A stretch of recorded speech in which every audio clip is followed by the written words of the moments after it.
Welcome back, everybody, to the OPT Network. It is a pleasure always when we can get together with our real women, Lisa Campo and Lamia Solomon, for Real Women, Real Talk. We welcome them back to the OPT Network. Good morning and welcome. Good morning. Welcome. Good morning. So it's been way too long, and every time we come together, it promises to be, oh my goodness, it promises to be, what word am I? Fun, but it also enlightening, sisterhood, and unpredictable. That's the word. So this morning we're talking about a season that many people are in, and I'm reading a book, and I'm going to share it on social media because I really would love for people to join me. The book is entitled Letting Go: The Pathway to Surrender.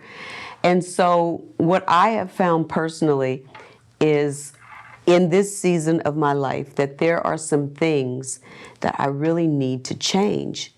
But the tricky part was they were so covert or so hidden that I really didn't know that they were issues. And then when I started delving down into some of the behaviors, some of the patterns in my life that I've had from childhood, I think that a lot of people deal with things that they don't really even know what those things are. And how can you fix something if you don't know what needs to be fixed? And so this season has been and is a season of self-seeking.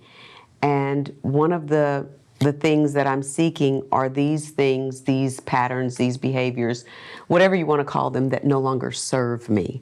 And so when I started talking to you guys about that, control is one of them, by the way. It is probably the big thing on my list. And so what I realized is that I had been a controller since childhood. And I would try to control little things. And sometimes I would have success in controlling those things. And then when you get to be an adult or a young woman and then a young adult and then into your life, it becomes a way of moving and breathing and existing in the world. And then you have a little bit of success and you think, okay, I controlled it, I fixed it, I worked it out. Mm-hmm. But then when it all falls down, did you? You really didn't. But did you? You really didn't. You really didn't. And so one of the biggies that I'm trying to, and you would never think that control could really be something that could hurt you. Yes, definitely. And of course, in my life, I think that I can control everything, even now.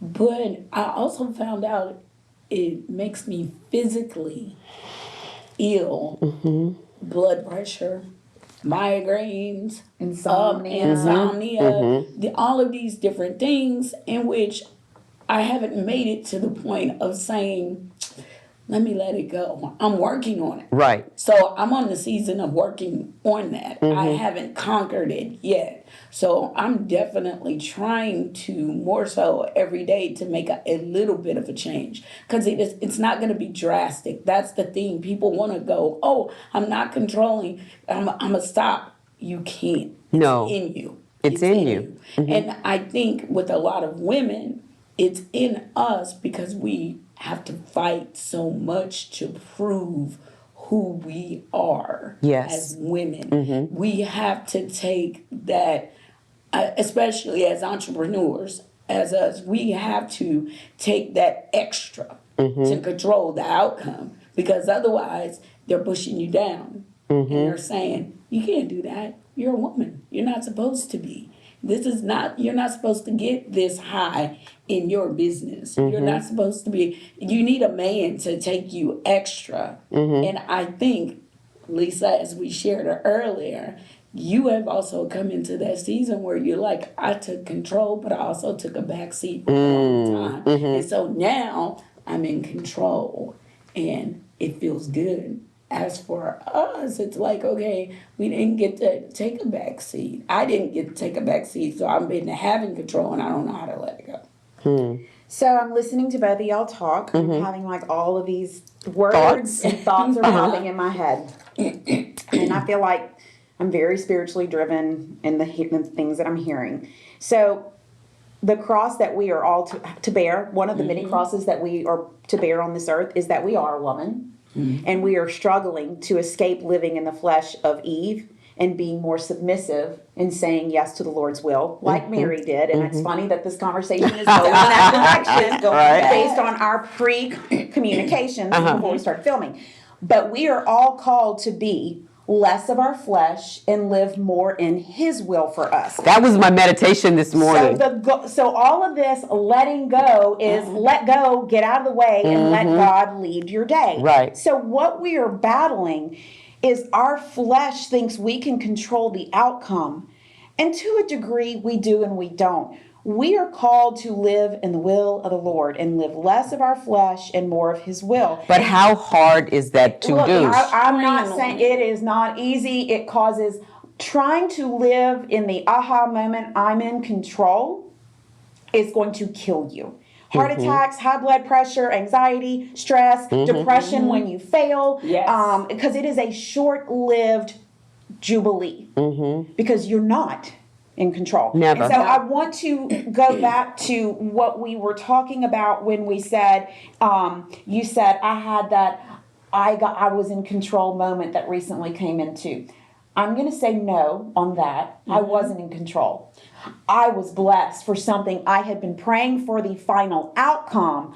I didn't know how it was going to be delivered to get to that mountaintop moment. It didn't feel like control. It felt like a blessing. And there is a difference in recognizing I'm in control and I've got this, or wow, I'm going to be humble right now because you really just delivered. There's a different frame of mind. And I think it takes daily routine. You get up, we all go to the bathroom, one of the first things we do, right? We all brush our teeth, we shower. I don't wash my hair every day, I'm not even going to lie about it, but some people do. What is your daily routine? Somewhere in those morning hours, you better find 5, 10, 15, 30 minutes and inject.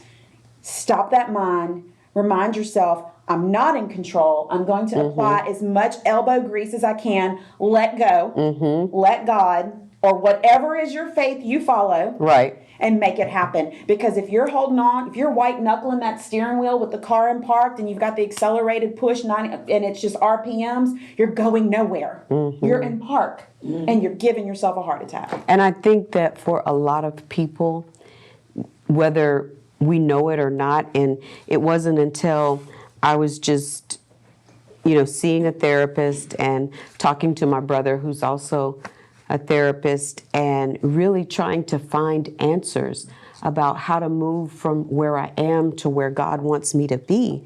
And he suggested this book. The author is David R.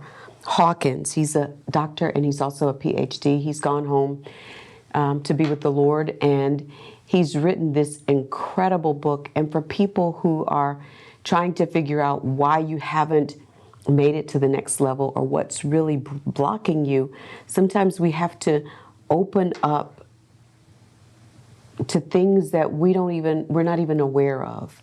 And that is a very, very hard place to be, because if you've lived your whole life and you think, well, there's nothing wrong with me, or there's nothing wrong. There's something wrong with everyone. We're human and we are born of flesh, and we are to grow into His image. We don't turn 21 and be like, perfect, done, millionaire, perfect job, perfect spouse, perfect house, perfect. But I think that a lot real. of the behaviors and a lot of the things that that is who we become, is we get it from where we come from. We get it from the previous generation, our parents. And how do we break those behaviors? We're going to take a quick break here, but when we come back, we're going to talk about the journey to letting go of things that no longer serve us and embracing those things that will bring us into our purpose and our destiny. It's Real Women, Real Talk Friday. Stay with us. We're back right after this.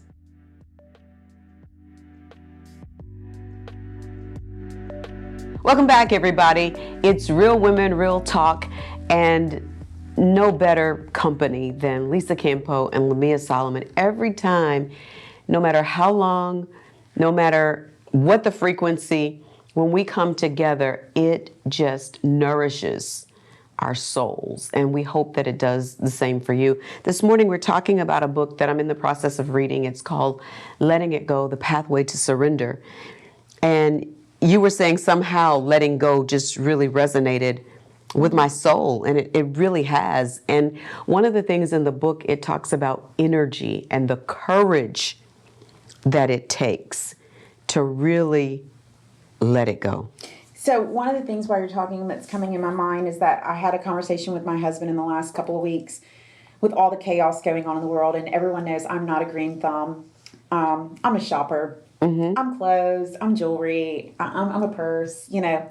And I told him in the last couple of weeks, I feel the desire to grow something very small, a couple of bell peppers, cucumbers, squash, you know. And he kind of laughed, not laughed, but he kind of went, "You're going to grow something? You mean you're going to kill something?" And I was like, "No, I have to be more than the next purse I go out and buy." Because by doing that act, and I'm using that as an example, Right. I was in control of this purchase, and it brought me so much satisfaction.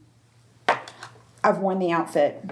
Where's the next one? Right. Right. It's not fulfilling. And so the point of me saying this is that we are all filling our soul with these empty, shiny baubles. These things that are not going to fulfill us. They're not going to feed us. And so something so simple as, I have a bell pepper that's like this big. That You grew it already?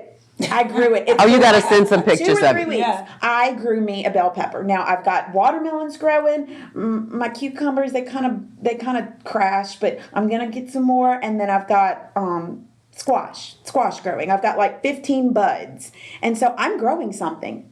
And Where are you growing it? In a pot or in the ground? so, you know, my first idea when we were going to grow stuff, I was like, okay, this whole backyard, Craig, we're going to get a tiller and we're going to crop and till up the earth. And he was like, nope, reel it in, because I go big or go home. That's one of the downfalls. You can get just as much joy out of getting plant pots Right. and doing raised beds is what they call it. There's raised Right. soil. There's specific soil for those kind of raised beds. And so that's where we started, and we nailed some chicken wire to this area, and that's where our stuff will grow up like little vines if they ever grow up viney. But we started off small, and every morning I go out there and I water them. Every morning you have to water? Every morning. Okay. You have to water unless it's rained. Okay. And so I go out there and I water them, and we go out there and check on them in the evening. And it's a level, I'm going to use the word intimate, but it is a level of there's something intimacy. so amazing. We're so proud of this. It's like, look at a little bell pepper. And he's like, we're going to eat this, right? This is not going to become like a baby.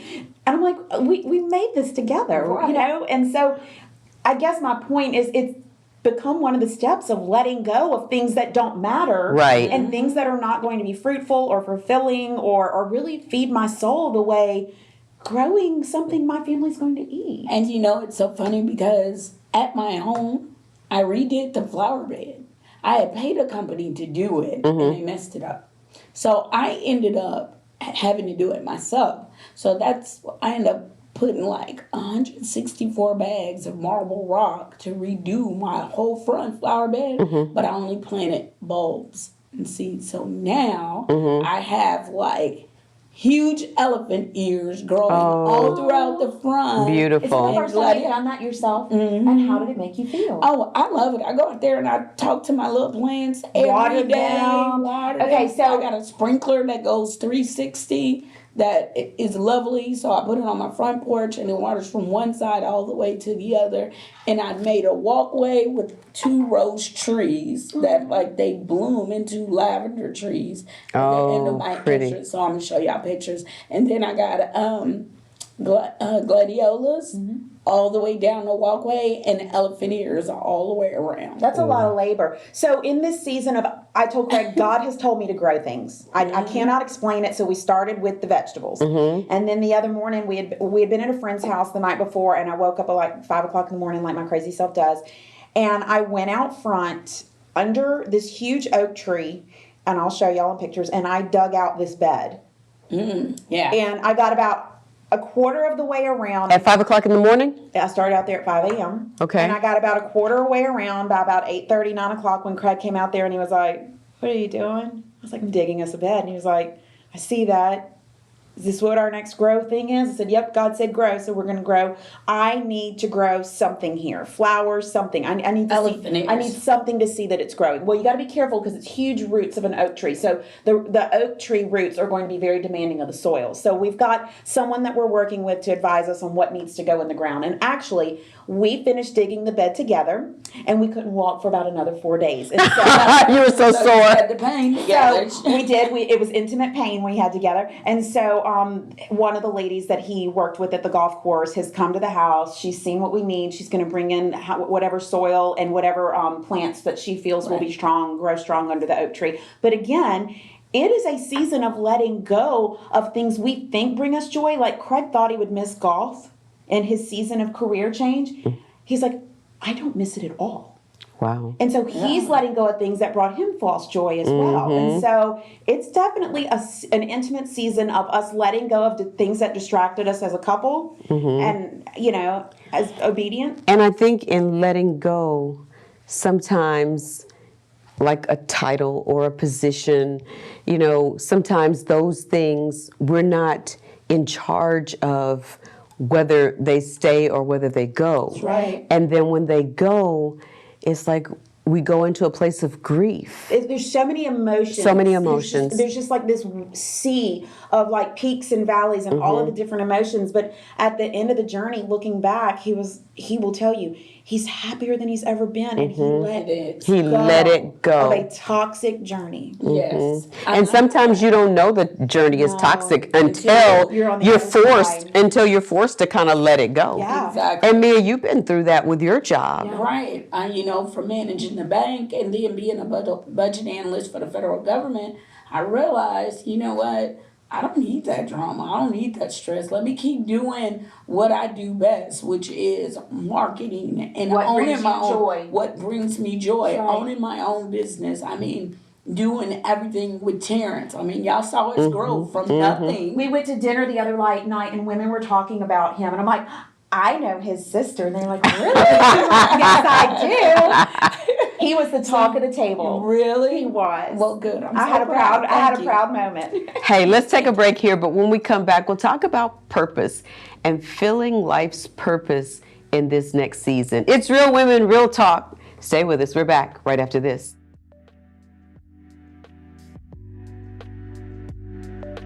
Welcome back, everybody, to the OPT Network. It's Real Women, Real Talk Friday. It's always unpredictable when we come together because it's Lisa and Lamia, a strong white woman, and Lamia, oh my goodness. You've been working out? Working out. Really? Give him a muscle.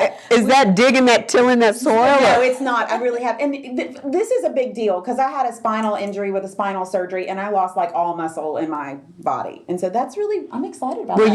you're I looking. haven't looked at him in a while. Yeah. When I said strong, you. I'm working on my fitness. And so, what else are you working on in this season? Because we've had some really, really challenging Spiritual times. battle. Yeah. Look, it's been for us. Spiritual warfare is what I call it. Warfare. It's been a 3-year journey for us, and we will be living in that little house on Alden Court now. It'll be 3 years this July. Has it been 3 years? It has, and we laughed. Our plan was we were going to be here like 14 to 18 months while we built, our home on Cane River, and it's a piece of humble pie, and we should all have a big serving because we were controlling the narrative, so we thought. So you thought. And then God threw down all of these different things that affected globally. No one could have predicted a global pandemic, my spinal injury and surgery, my husband being laid off. But in the wake of all of this devastation of the economy that it is right now, things that we've been through would have torn most marriages apart. But we have rallied in that valley. We've learned to dance in the storm, dance in the rain. And Craig is strong over at the office. He has stepped into the role of management at the office. And he's doing what he's done for other companies for years for our own company now. And It feels good. it feels so good. I mean, it's just like the partner I've prayed God send me. And Wow. It's just... And he was in your house all And he along. was in my house all along, and we've joked about one day he would come to the agency, but we really never thought it was going to happen. And then everybody we see now are like, y'all really work together in the same office all day, and then y'all go home at night and in the house at night, no one's killing each other. And we're like, no, we are happier than we've ever been. Nice. That's Good. Nice. I like it. And so, Lamia, your daughter graduated from college. Yes.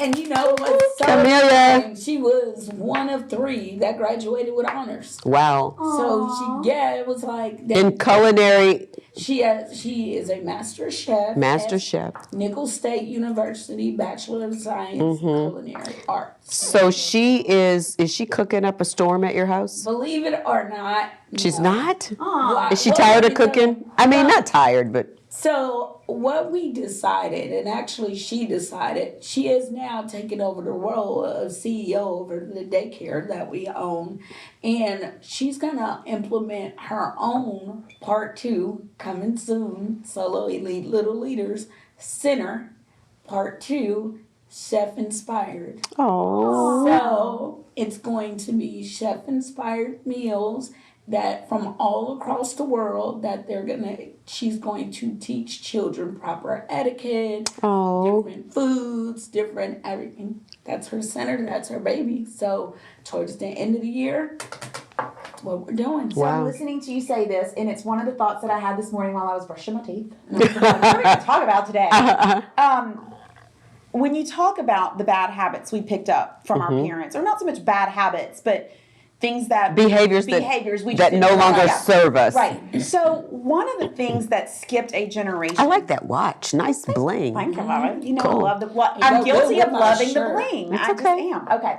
One of the things I thought about is, I don't know about for y'all, but for like my grandparents, both sets of grandparents had huge gardens. And they lived on those gardens. Right. And I think that one of the things in today's society that we should be shameful that we have gotten away from is relying on a government for a food source. Because it like skipped my parents. Like they had no desire to grow any food product. And my mom didn't work. She had more than enough time as a housewife to keep, even if it was potted tomatoes or something simple. Right. We as a society have gotten away from being fruitful in our own labors of growing things, whether it be food or whatever. But I really think when you talk about things that skipped generations or things that we picked up unknowingly, I think we unknowingly moved into a society or continued to grow into a society that moved away from some of the fruitful labors of our grandparents and our great-grandparents. Everybody had a World War I and World War II garden. Think about that. Our grandparents did that. Well, you know, so I'm going to bring this around full circle only because it's not the fact that we skipped a generation as far as like the different labors. We skipped a generation of just wanting to work. Isn't that the truth?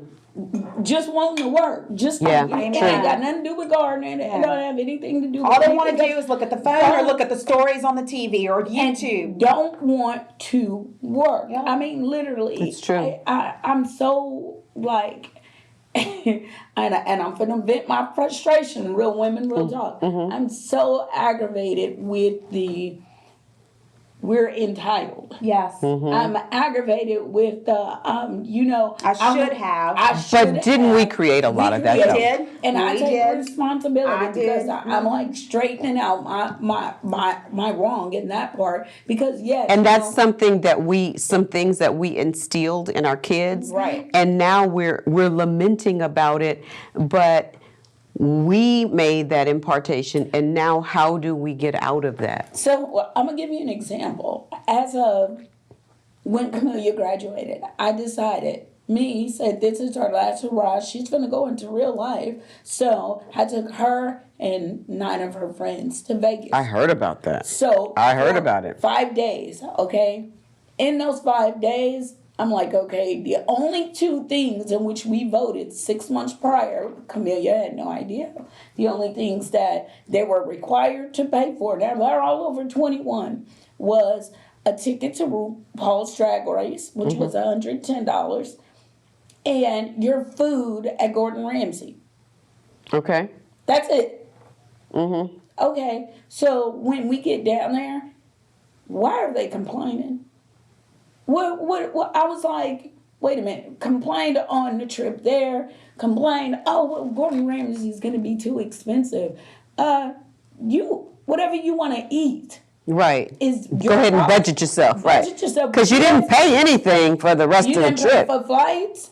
I mean, three of my stepdaughters from my previous marriage, they came and they wanted to Uber different places, and if you wanted to go, then you pay for your Uber. My friend Justin Simpson, OJ's son, allowed us in his 8-bedroom, 6-bath house. Wow. So you have nothing. Living the posh life, and you're complaining when you got to feed yourself. Right. You'd have to feed yourself if you were at home.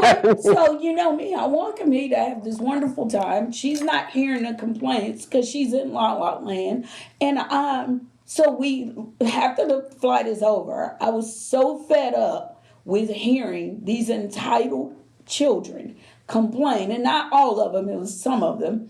That when we landed, first when I got on the flight, And they're not children now, they're young They're young adults. adults. young adults. That's They'll right. remind you that real quick. Oh, yes. So these young adults that are ranging from the age of 21 to 26 and more, when we landed, first, when I got on the plane, I told the woman, I need drinks. And just keep them coming. Keep them coming because I'm fed up at this point. So when we landed back to our destination once the trip was over, my daughter had one thing to say. She was like, I am so sick of the man behind me kicking my seat, and that was it for me. In the middle of the airport, I let all of them have it. Talking about letting go, I let go in the middle of this airport, and I was like, shut the F up. I do not want to hear another complaint. I am But this tired. is the society that we live in. We've raised these little diva demons. And it's Exactly. just like, we've experienced the same Entitled. challenges on trips with our kids. And I'm like, they've asked to go, like our corporate takes us on trips different times if we have production levels. And we took the kids one time to DC because it was a great learning trip. I Right. mean, when do you get to do that again? Sure.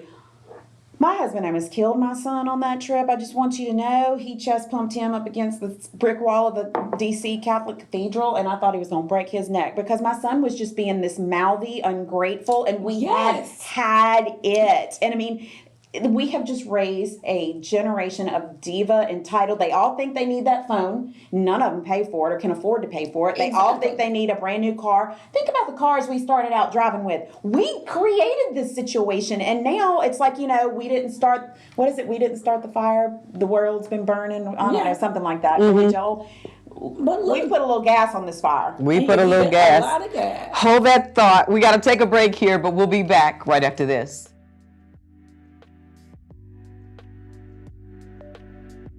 Welcome back, everybody. It's Friday, and it's Real Women, Real Talk. Yes. Lisa Campo and Lamia Solomon, and we're talking about how to start the process of letting go of These badass kids. these badass kids, Adults, young adults. young adults. Grown ass adults, by the way, is what they like to call themselves. Right, they want to be called grown-ass Here's men. your bills, boo. Pay your way. Thank you. God. And so, have y'all been able to do it? I'm in the Because process. I really have I will not. say, let me say, our daughter is doing amazing in that aspect of her life. She is like, you know, stepped up to the plate. She's not on the swinging titty hard. anymore. No, she's On the not. breast. And she paid off her car on her own. Okay. And I was very, very proud of her for that. Oh, little bougie boy, bless his Bougie heart. boy, is he still in college? He is. He has one more year. And he's got a plan, and he's actually getting a job this summer at the car wash. Woo-hoo! A song about that, boy. Working at the car wash. So we're going to see how this pans out, and he graduates in a year. And so, you know, we're just trying not to really bust his chops. He's straight. I mean, he's AB honor roll. So And see, there we go, making excuses no, for no, him. no. But he We has do it. accomplished AB honor do. roll. We do. Okay, I and make and that's excuses, but I did it. that's another piece of entitlement. Well, he is doing good. Now, that's where I messed up because as long as Camellia was making straight A's in college, Whatever you want. She did whatever she wanted. New car, any jewelry, whatever He she ain't had wanted. no new car, and I will tell you, bless his heart, he ain't had no new clothes. I did buy him a new pair of shoes because, God, I wouldn't let him walk in the house with those things. They were disgusting. And when I say he's doing good, you know, when you start out college, everybody's party scene, Greek life, drinking and whatever. He's like completely out of the scene. And he's So I am proud of him for what Sure, the way sure. he's living his life. Right, but we do want to make them more self-sufficient. Yeah, and and as I'm I'm in not. as I'm in the second half of raising kids, now we've got a 5 and a 6-year-old, soon to be a 6 and a 7-year-old. I don't want to make the same mistakes. I don't want them not to be self-sufficient. You didn't make mistakes with Deuce. You know better now. Older parents Right. seem to make wiser decisions. I wish I was Lisa today, 25 years Right, ago. I don't want to helicopter in and fix everything. I Right. wish that I had the spiritual depth, the patience I have about me now, the lack of need to control and make everything perfect. Perfect birthday, perfect Christmas, perfect gifts. I mean, I'm a crazy woman trying to, And I'm we've doing talked that about, decorating no more. but we've talked I'll about let it that go. many times. When did you let that go? Because there was a need for perfection for For everything, everything. because you didn't have that. Yep. My spinal injury literally was like God sitting me in the corner and taking away everything. So to get strong again on this side of the injury is it's him blessing me. And I don't have the need to fill my life with the white noise to be okay.